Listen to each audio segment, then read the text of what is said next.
Kling AI versus InVideo.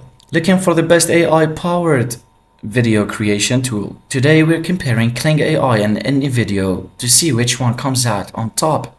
First, Kling AI focuses on AI-driven automation, allowing users to generate videos quickly with minimal input.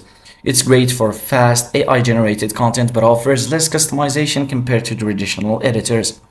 On the other hand, InVideo is designed for more creative control.